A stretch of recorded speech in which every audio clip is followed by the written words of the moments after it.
Hello everyone, फिर से आप सबका स्वागत है मेरे चैनल स्टडी टेबल पर। आज जो चैप्टर हम शुरू करने वाले हैं उसका नाम है the twisted trial and this one actually extract from the Les Miserable novel written by a French writer.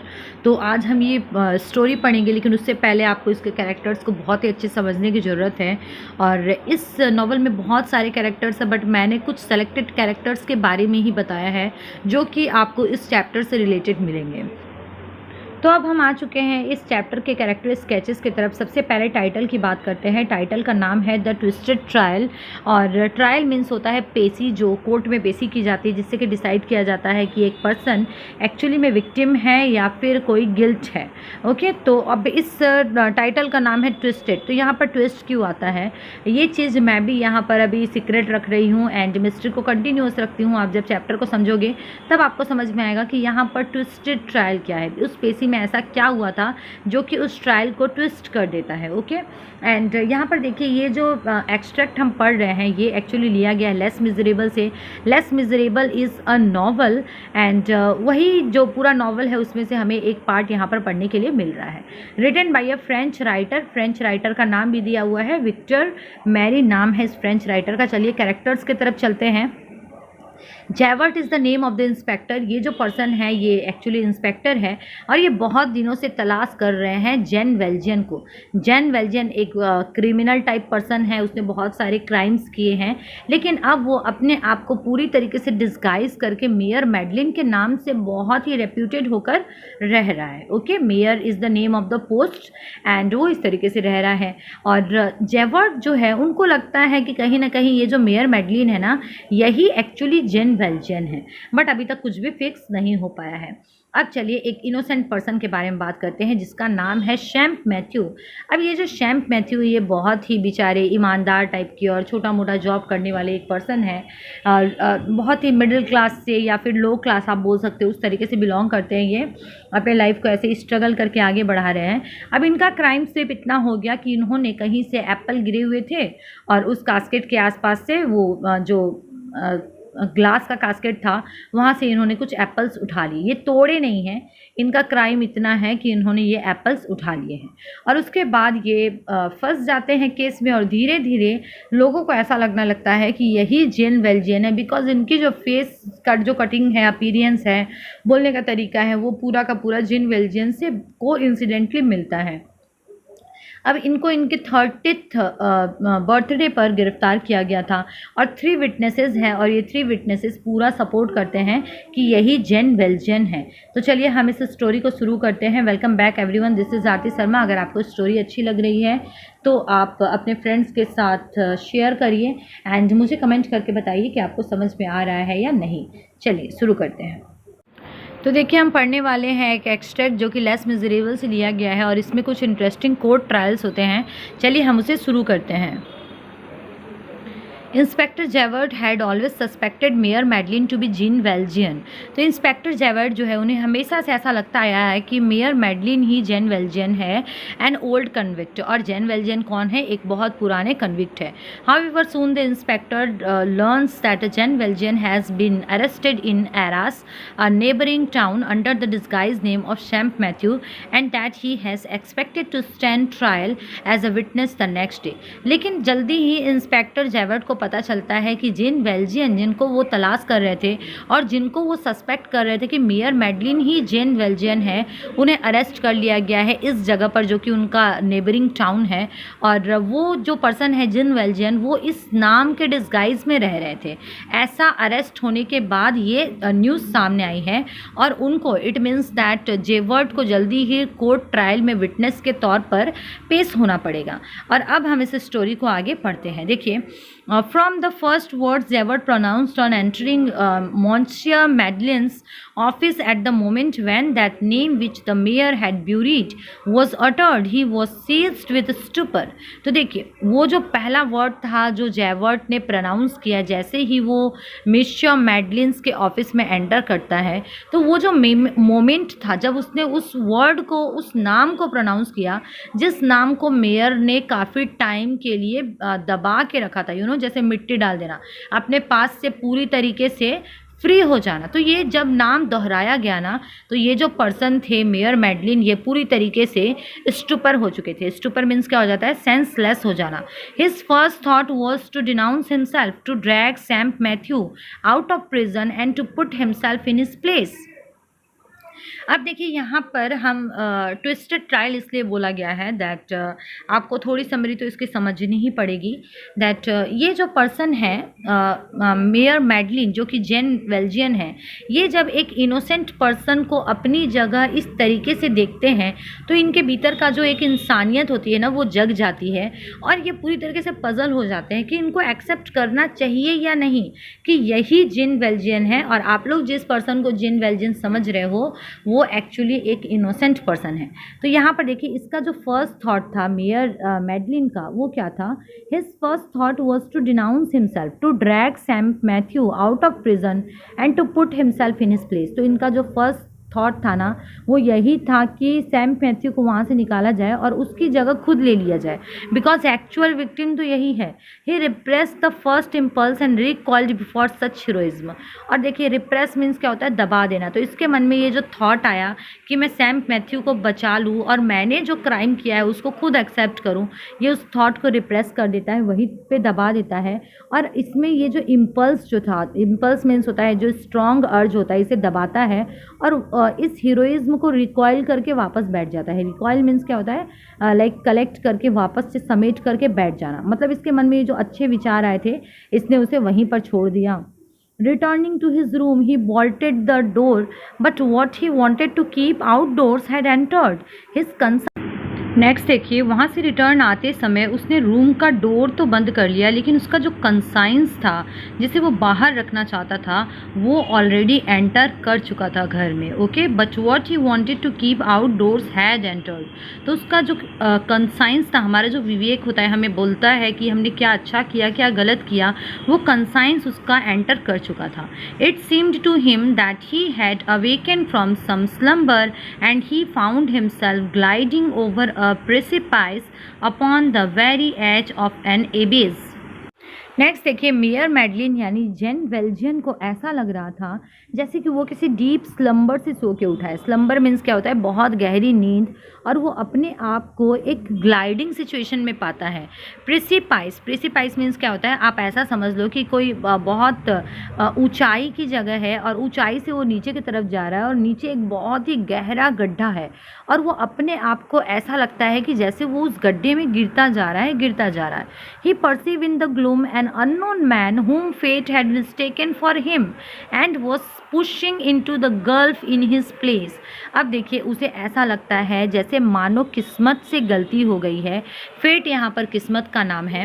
And fate had mistaken for him, और फेट ने, किस्मत ने जीन वेल्जियन के जगह सैम मैथ्यू को कंसिडर कर लिया है कि यही क्रिमिनल है, और वो उस गड्ढे में उस जीन वेल्जियन के जगह वो जो इनोसेंट पर्सन है मैथ्यू, उसे उस गड्ढे में धकेले जा रही है। It was necessary in order that the gulf should be closed that someone should fall in he or the other.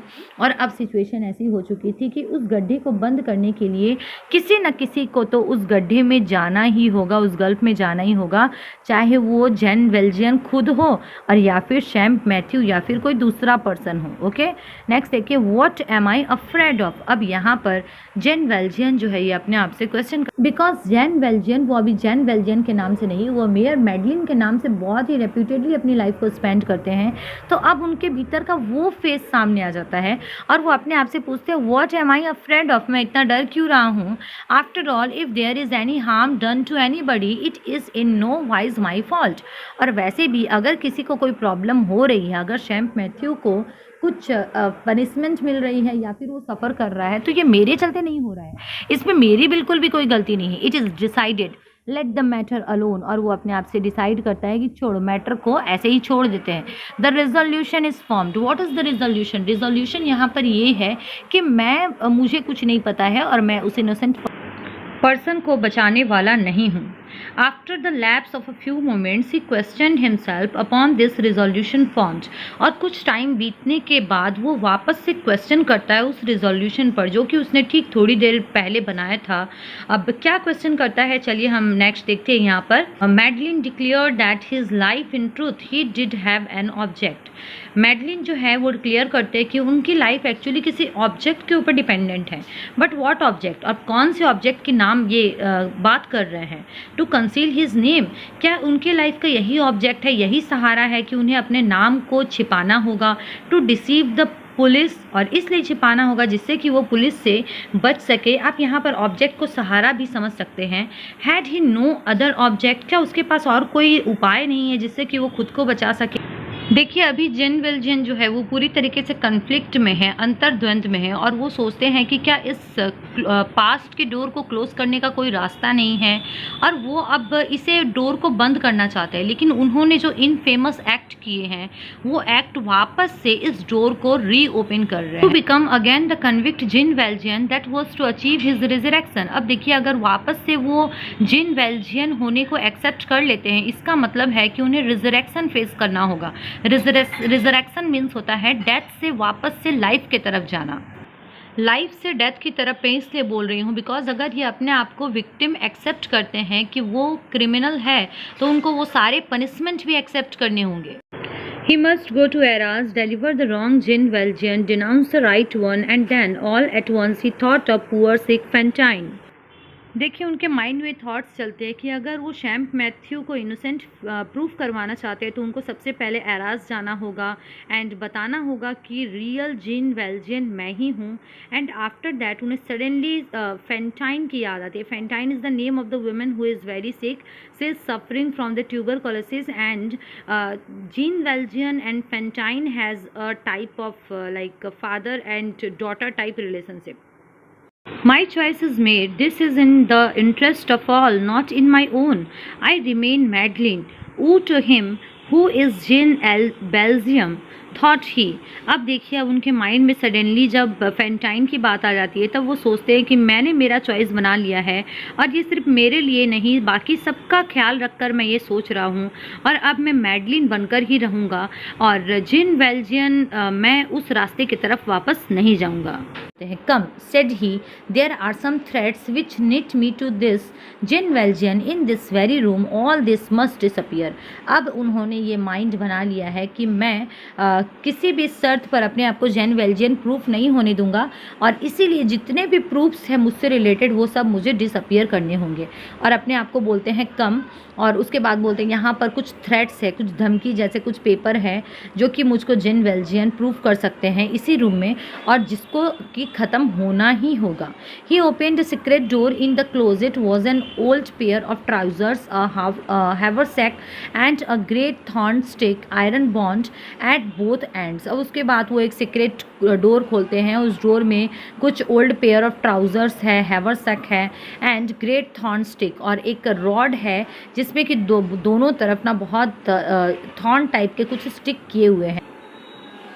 And हैवरसैक means होता है अ टाइप ऑफ बैग जो कि हम अपने कंधे पर लटकाते हैं।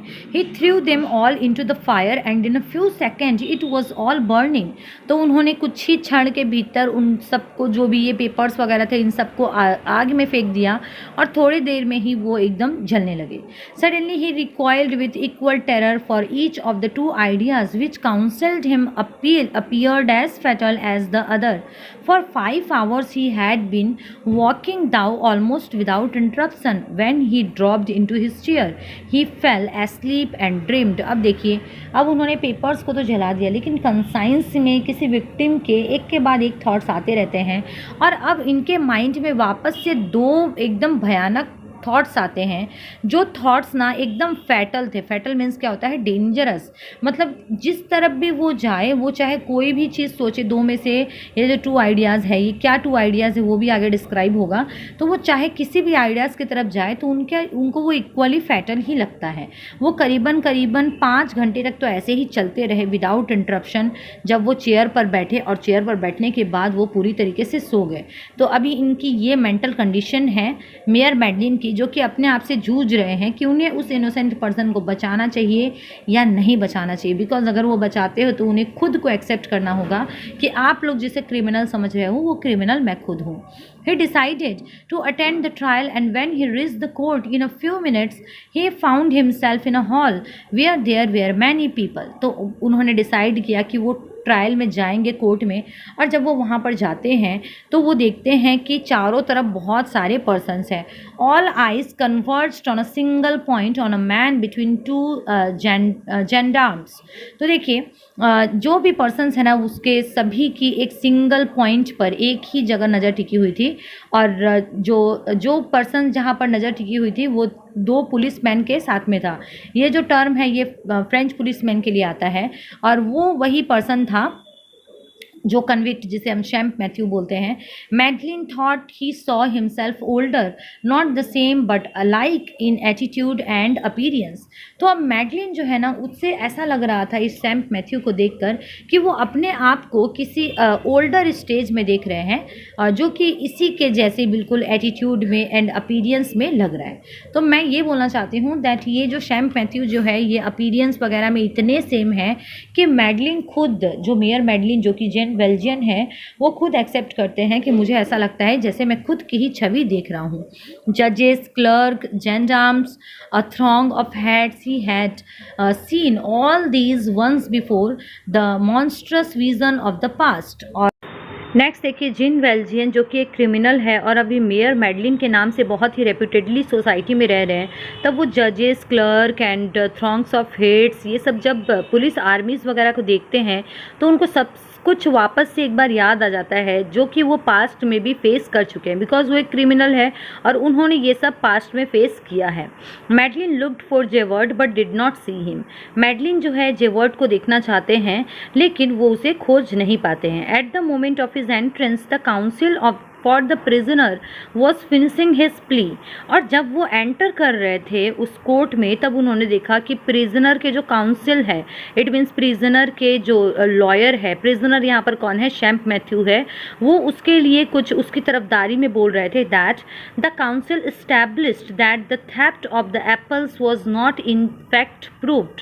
अब देखिए इस प्रिजनर के जो काउंसिल है वो इस बात का पक्ष रखते हैं, बिकॉज जितने भी लॉयर्स रहते हैं वो ये बोलते हैं कि मेरे क्लाइंट ने क्या गुनाह किया है और क्या नहीं किया है। तो ये बोलते हैं मेरा जो क्लाइंट है शैम्प मैथ्यू, हाँ इन्होंने कोई ब्रेक नहीं किया है किसी ब्रांच को। हाँ उनका क्राइम इतना है कि उन्होंने ग्राउंड पर पड़े हुए कुछ एप्पल्स को ज़रूर उठाया है। ओके, एप्पल्स उठाना कोई बहुत बड़ा क्राइम नहीं है। Undoubtedly there had been a thief, पर ये भी बोलते हैं कि हाँ चोरी हुई है, but what evidence was there that this thief was Champ Mathieu. लेकिन ये आप कैसे बोल सकते हो कि ये जो चोरी हुई है ये शैम्प मैथ्यू ने ही की है। One single thing that he was formally a convict. लेकिन फिर ये भी बोलते हैं कि हाँ उन्होंने थोड़ी उनकी ये गलती है कि उन्होंने एप्पल्स उठा लिए हैं, लेकिन ये कोई बड़ा क्राइम नहीं है और हम ये नहीं बोल सकते हैं कि उन्होंने बहुत बड़ा क्राइम किया है जो कि उन्हें आज फेस करना पड़ रहा है, बिकॉज यहाँ पर उन्हें ये प्रूफ किया जा रहा है कि वही जीन वेल्जियन है। आज मैं इस चैप्टर को यहाँ तक रखती हूँ, मिलती हूँ नेक्स्ट